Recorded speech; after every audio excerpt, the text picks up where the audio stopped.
Going from being with Coach Witt in college to now, like what has changed about your training and even like relationship with him?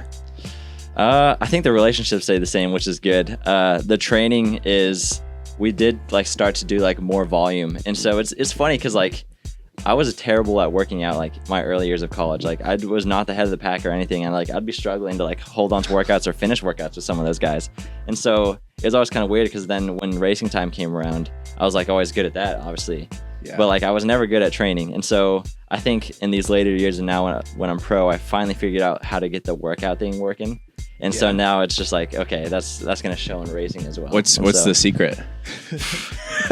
I think the confidence thing, and like it's always been for me is like seeing myself at the level that I am at, because it just happened so quickly for me. So I was like, one day I was like a kid just getting into track and field, and then now all of a sudden I'm at the top of it, and it's like, okay, like I guess like, let's do this. Let's keep it rolling. Yeah. There are definitely both those types of runners. Like there are some people who can train super well and they don't really even run any faster on race day. And then there are people who train like maybe not as fast and then they run way quicker than you would predict based on training. And so I think much better to be the latter of those and be the guy that like having in the back of your mind that I'll always step up on race day. Like whatever, bad workout, but on race day I'll show up. It's definitely just like the competition, because I never expected myself to like do anything in the 4, and then all of a sudden I found myself on like the 4x4 anchor for KU, and then we never figured it out because like we never did any speed work or like even prepared for a 400, but like for some reason if you toss me the anchor leg and put some guys that I have to go chase down, like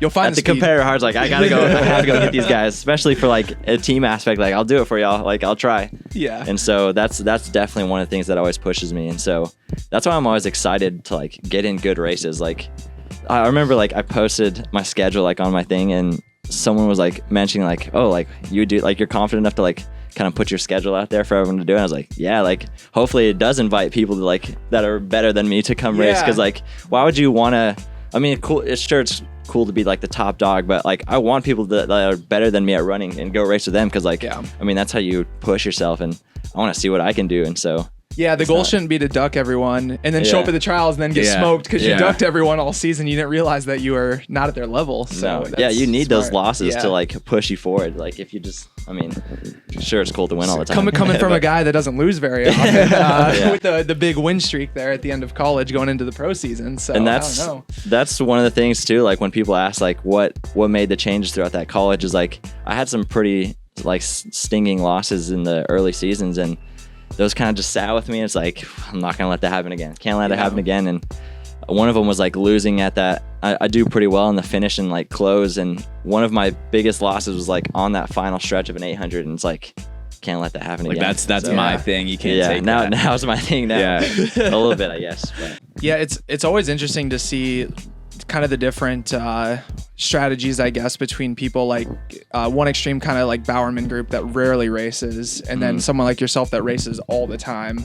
And like personally, I always found myself, I'm always better when I race like all the time, because then you just know what it feels like. Whenever I race for the first time after a month, I'm just like, I forgot how bad it hurts. I forgot like how to get ready for it, and I get extra nervous. And so I mean, do you think you'll kind of keep that strategy going forward? I mean, in college, it's easy to race all the time because there just are meets like every week. It's just like you're kind of forced to like 3 races every single meet. Go along with the team, and like and then there's the aspect of like you're trying to get points for the team too. Right, so right. They need you. Deliver. That was an adjustment though to like pro, because like we started getting like these shorter schedules, and it's like, okay, like what meets do you want to run? And it's like, okay, put me in everything. And then my coach is like, no, we can't do that.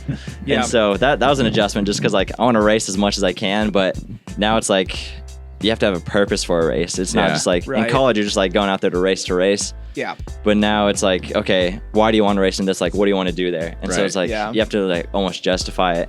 But my justification is usually just like, because I want to race. Like, obviously, coach, put me in it. Right. But do you try to do different things each race? Like this race, I'm gonna just go out hard, lead from the front. Next race, I'm gonna try to sit. Do you go into that level of, or is it kind of game time decision, race by race? Game time decision with like who you're racing. Usually, it's like depends on who you're gonna go with. And so like this race, like I knew I was kind of just like go out and take it and kind of just leave it all out there. That was like another thing coming into the race was like, okay, like, because some races like you don't know, especially when you don't have a pacer, it kind of just like can go out slow or something. It's like, I'm gonna make it fast. And so just kind of like see what I can do if I just push my limits the whole time of the race. And that's kind of the goal for this one.